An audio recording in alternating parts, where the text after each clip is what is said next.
Hi, my name's Liam Martin, and today you're going to learn about the best business model, in my opinion, in 2018, which is business process outsourcing companies. At Time Doctor, we provide technology to be able to manage remote teams. That's really our passion. That's what we're great at.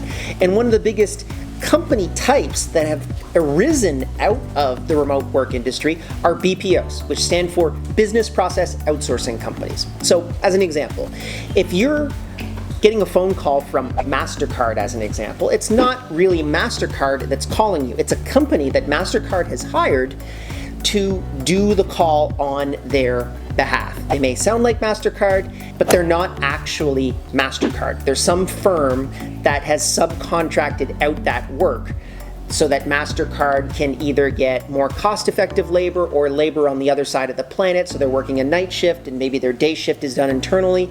It's a huge issue to actually set up a foreign corporation, so instead they hire these companies to be able to subcontract out that work.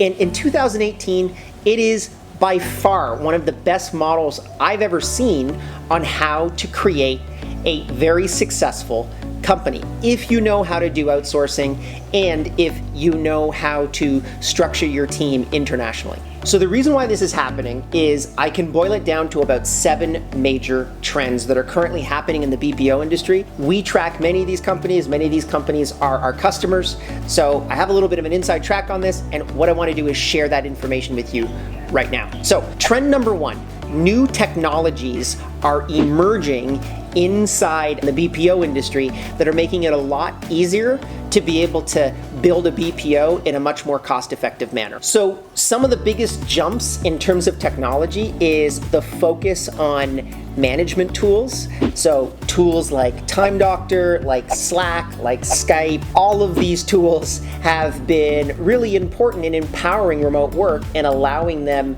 to not just be something that you needed a massive corporation and a really expensive internet connection to be able to deploy, but you can do it remotely and you can literally hire people for your BPO from either just small satellite offices in Asia or even working from home. So it's been really important, and that's been a huge jump in the last few years with regards to new jumps in technology.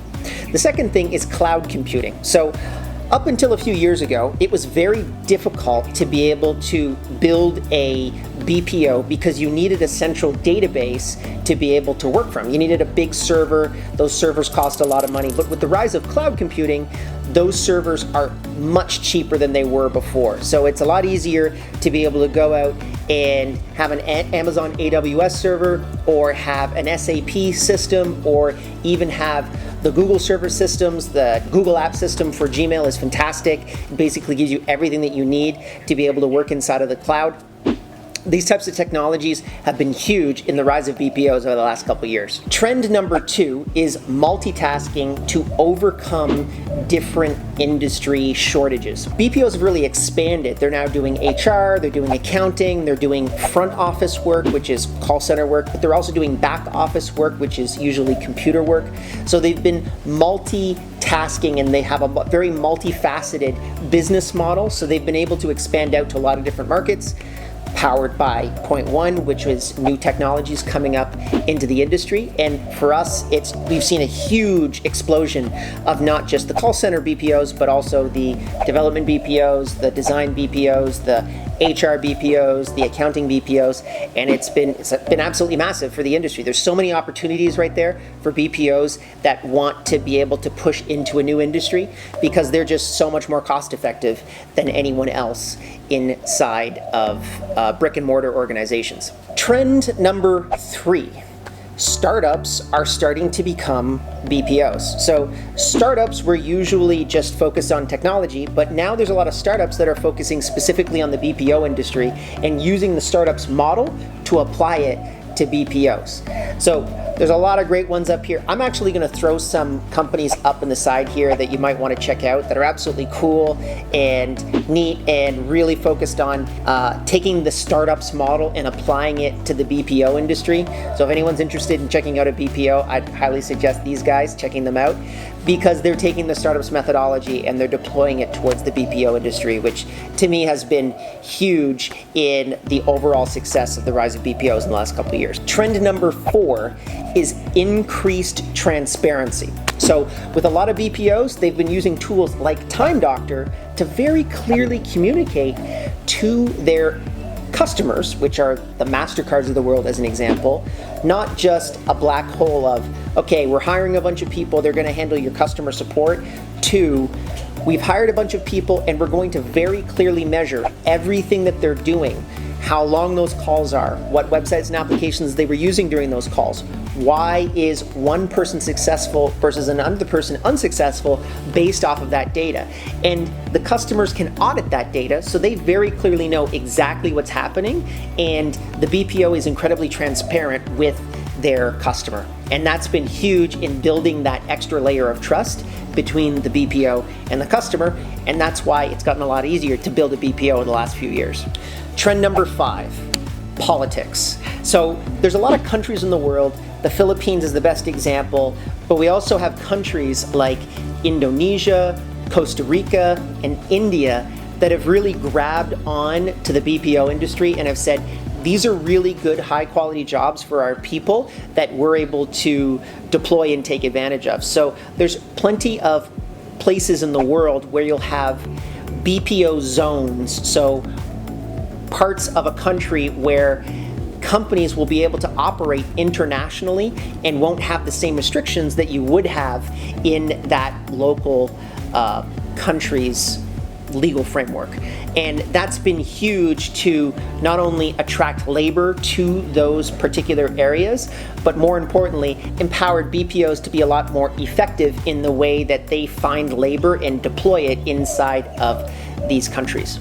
Trend number 6 is specificity by country. So we found a really interesting trend in the BPO industry, which is now particular countries are starting to get really good at different type of business process outsourcing.